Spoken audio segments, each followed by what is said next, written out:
जोंना finally BTC नि forest डिपार्टमेन्टनि ओमफ्राय एग्जाम लानाय सिगाङाव रिक्रुटमेन्ट ओंखारनाया दिनै रिजाल्ट होबाय। स' नोंथांमोना लोगोफोर फारि फारि नायलांदो सोर सोर सेलेक्सन जाखो आरो सोर सोर सेलेक्सन जायासै गाहायाव कमेन्ट बक्सआव फोरमायहर आरो जायफोरा सेलेक्ट जाबाय बिथांमोननि थाखाय कंग्रेचुलेसन। बेयाव होनाय declaration of result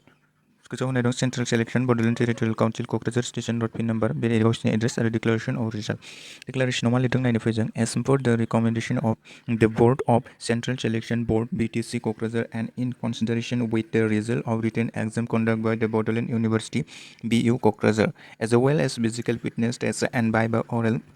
interview tests, the following candidates are hereby declared to have qualified for the post of Forester 1 and Forest Guard under Forest Department or BTC as per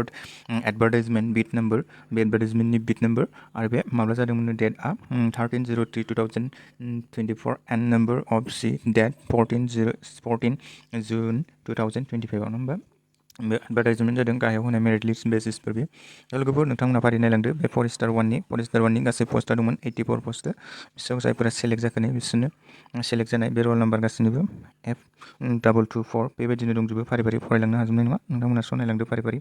बिदिनो दंलाङो फारि फारि आरो screenshot खालामनानै लानानै मोजाङै फारि फारि नायलांबानो जाबाय। नायलांदो बे फरेस्टार 1नि टटेल फरेस्टार 1आव नैबिसिम एप लिरनाया गासिबो फरेस्टार 1नि फरेस्टार 1नि बिनि उनाव नैबे फरेस्ट गार्डनि बे forest guard total number of द केन्डिडेट 330 नम्बर 330 सेलेक्सन जाबाय 330 सेलेक्सन जाबाय। दाना बिसोर सोंलुआ जाबाय जोंना काट अफआ बेसेबां थांखो बेखौ होनाय जायाखै बेयाव काट अफ रिटेननि आरो बेयाव मार्क दं नामामोन बेनिबो काट अफ होनाय जायाखै। स' लोगोफोर नोंथांमोना बे काट अफनि सायाव मा फोरमायो नोंथांमोना कमेन्ट हरनानै फोरमायहरदो। आंनि बायदिब्ला काट अफखौ होनांगौमोन आंनि बायदिब्ला बेयाव काट अफखौ होनांगौमोन काट अफखौ होयैया जोबोद गोरोन्थि जादों बेयाव आंनि बायदिब्ला काट अफखौ होनांगौमोन। स' लोगोफोर काट अफखौ होयैया गोरोन्थि जादों काट अफखौ होनांगौमोन बेयाव दङ नै G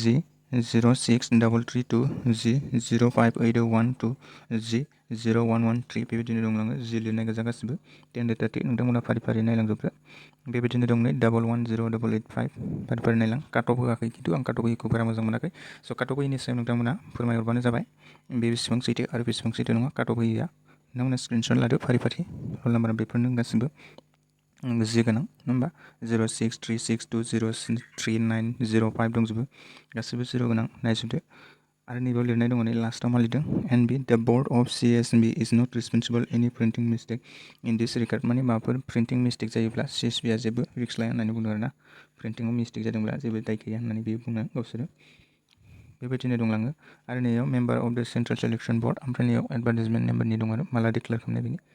स' लोगोफोर दिनैनि भिडिअ एसेनोसै बिसिमाव जायफोरा सेलेक्सन जाबाय बेनि थाखाय कंग्रेचुलेसन आरो जायफोरा सेलेक्सन जायाखै बेनि थाखाय नेक्स्ट टाइम जिसनिखौ लाखिदो स' लोगोफोर दिनैनि भिडिअ एसेनोसै